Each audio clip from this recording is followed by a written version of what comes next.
All right, this is Thomas Carr, my final assessment for Class 1. We're just going to do this here on the phone. I'm going to read slides to you. I don't know how to put the slides in everything, and I don't know how to work all that stuff. So my business is the same business that I've had for the past 16 years, installnationwide.com. We install stuff. It first started off at, mechanical, low voltage electrical. It ended up becoming servers, gym equipment, hospital equipment, different type of medical, MRIs, underwater treadmill, uh, um, stuff like that. Uh, Eventually, we started doing restaurant equipment installs, repairs, etc. We've gotten involved in warehousing to a limited degree as of this point. So I have other product ideas, but you need money to bring a product to market.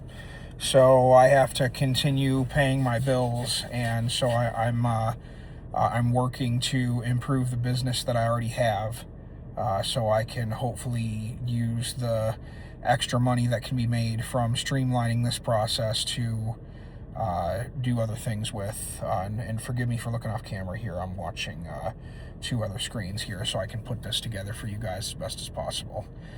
So there's been a lot that's been learned here. So week 2, finding audiences. So I did interviews with the guys that I currently have contracts with. I take care of their needs, so I figured it would be best to interview them to make sure, what am I missing? What can I do better? What's the biggest pain points, etc. In week 2, before we even get to that, in week 2, I was talking to Frank, and I told him my value proposition is I install this stuff, end stage build out, of all the things that I previously said. I was trying to figure out, how could I make the install side of stuff better, and Frank was able to pull out that my core value proposition was not actually installation, which this was mind-blowing to me. He said your real product is trust and accountability at the last 100 feet of the supply chain.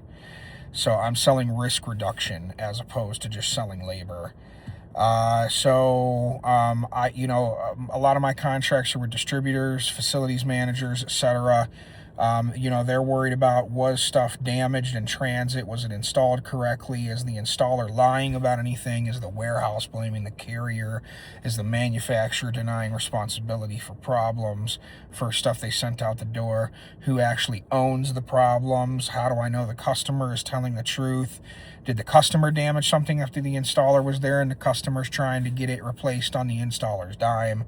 How do I avoid paying for the same mistake twice? These are all things that Frank was able to help me see from the perspective of the customer, which then weeks later I ended up getting confirmation of that in my interviews.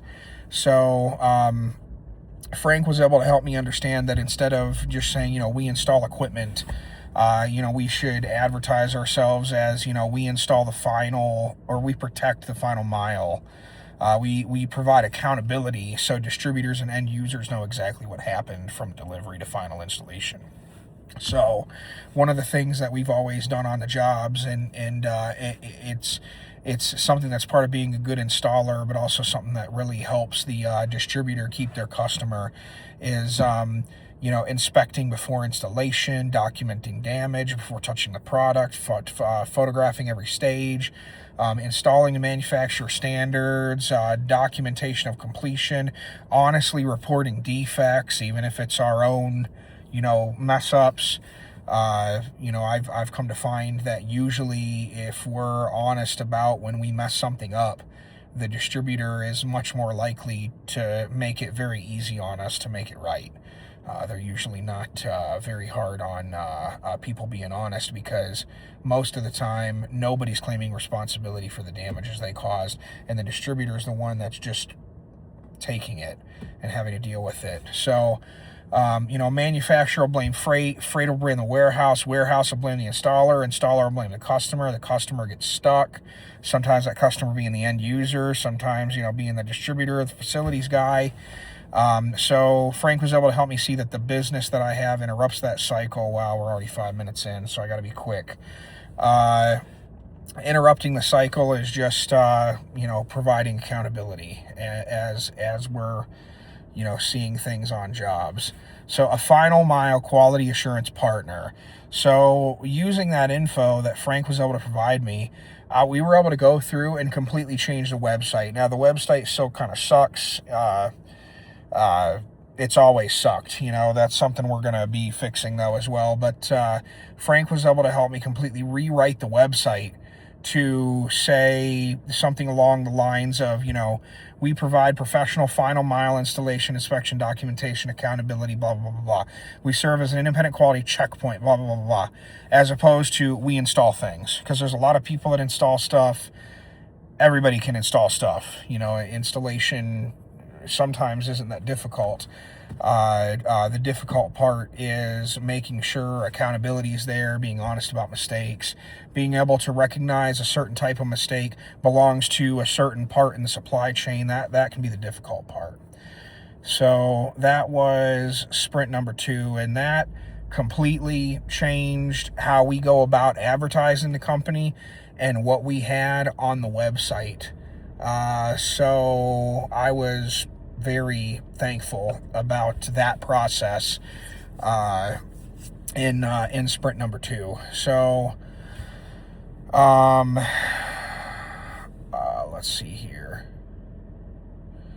Sprint number 3, what were we doing in sprint 3? Sprint 3, validation, interview, framework, and defining your product. So that kind of tied into the stuff that I was just talking about with sprint number 2. Let's see.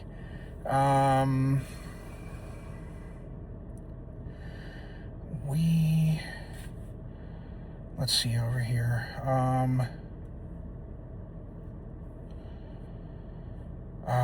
Hold on, I'm trying to run through my sprint number 3.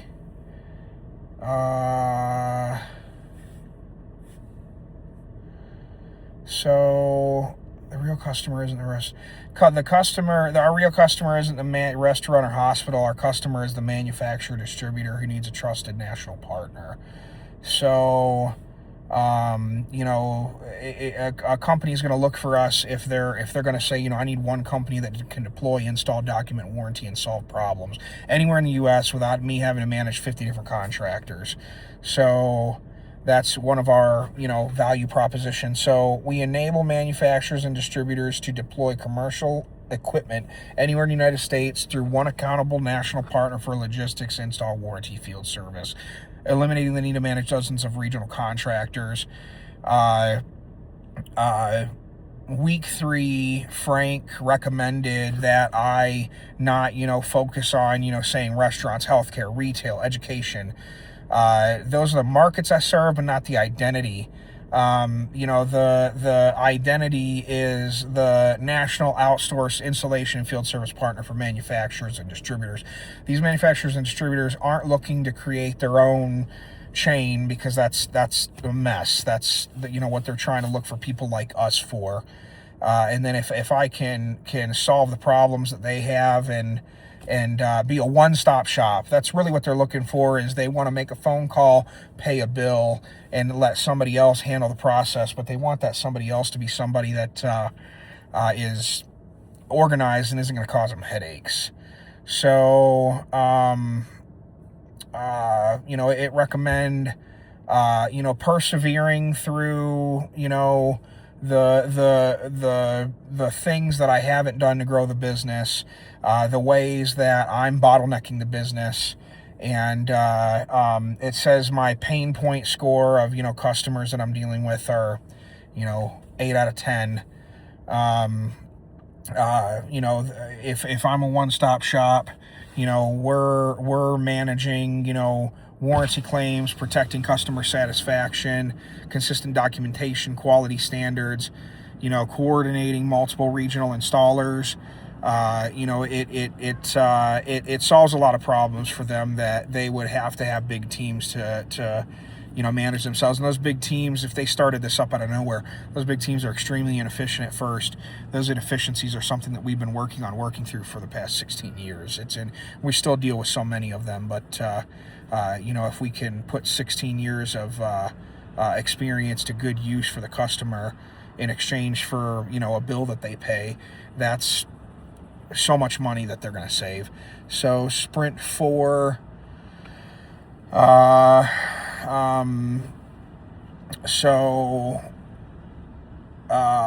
identify people responsible for or strongly affected by multi-location installation projects. That was the recommended goal. And then investigate their problem depth. Some of the questions that I set up were: tell me about your role and what you're responsible for. What types of projects require installation work at your company? How many location sites or markets do you operate in? Think about your last installation, rollout, refresh, whatever. What was it? Who was involved in making the project happen? What part did you personally play in planning or coordinating? How often do projects like this come up in your team? When installations happen outside your local area, how do you typically handle them? Walk me through the recent installation project from the moment it started to the moment it's complete. What was the hardest and most frustrating part?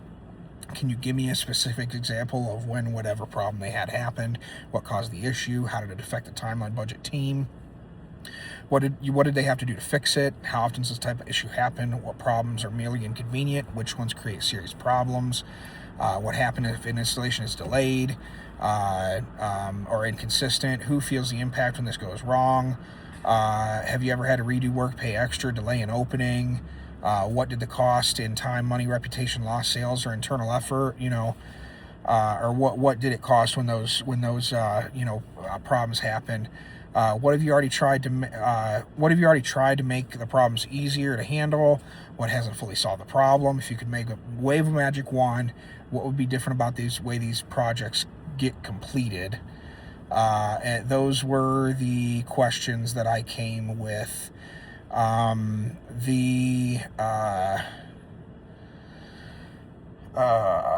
So my slide 1 was 3 pain points: finding reliable installation coverage in every market, coordinating schedules, site readiness, and local teams, getting consistent quality and proof that each job is complete. The question that I had was, which of these are most painful in your world?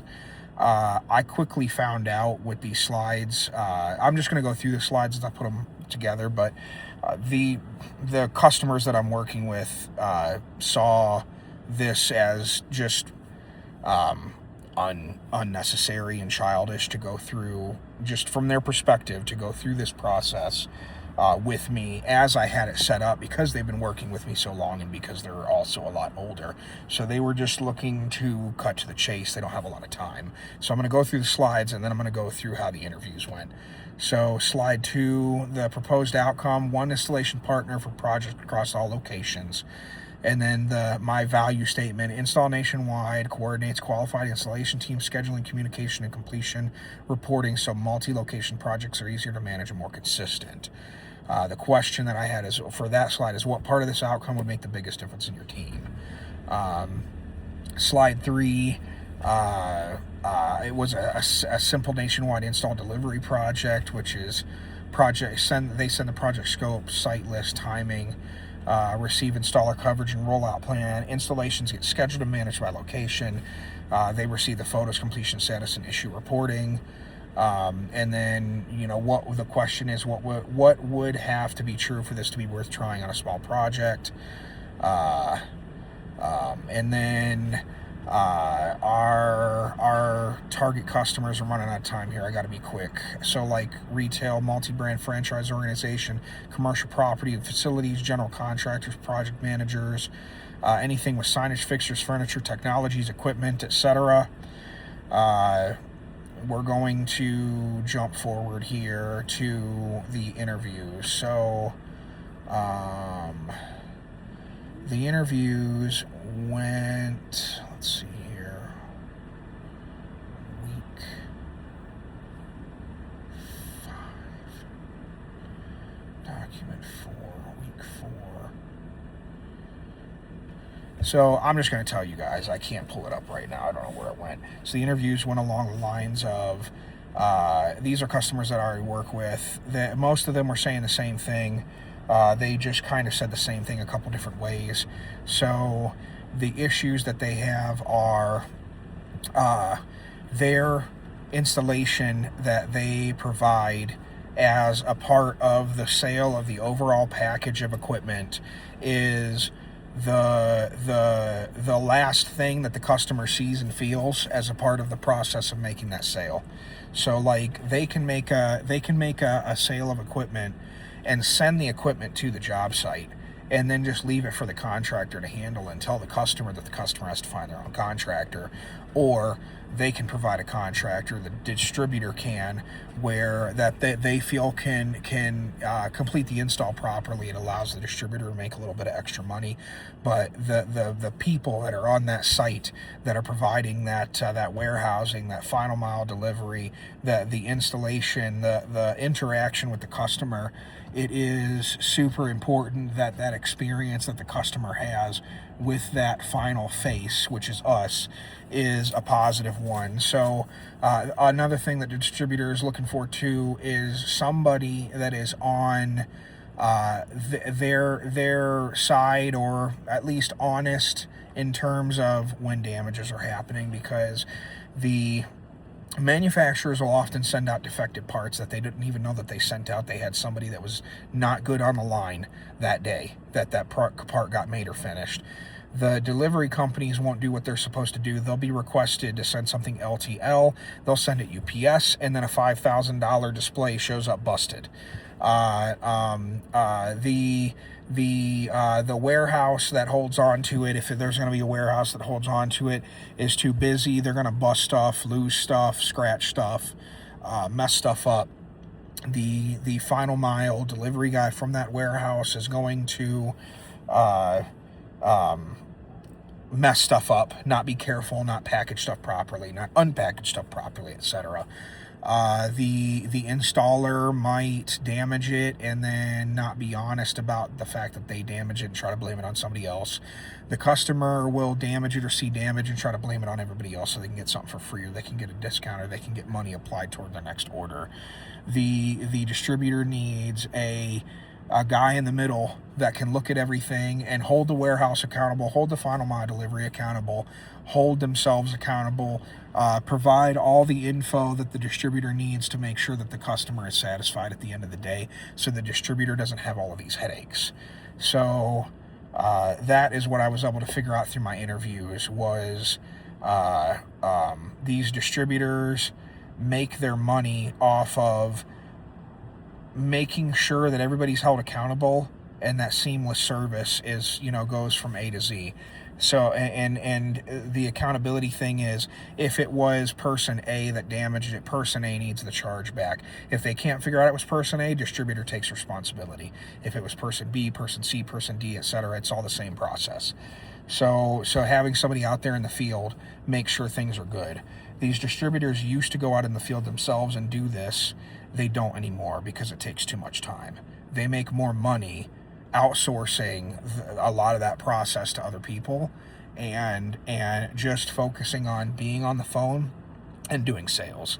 So that's why they're coming to somebody like us. So the pain point where I thought they just needed a good install, come to find out the good install is 10% of the problem, and 90% of the problem is accountability, records, photos, a process, everything to make it as easy as possible for them to handle things after the install is done, and make sure that at the end of the day the customer wants to come back to them for more.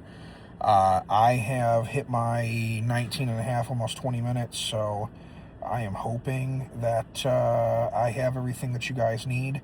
If not, please let me know. I appreciate you guys. Stay safe. Thank you.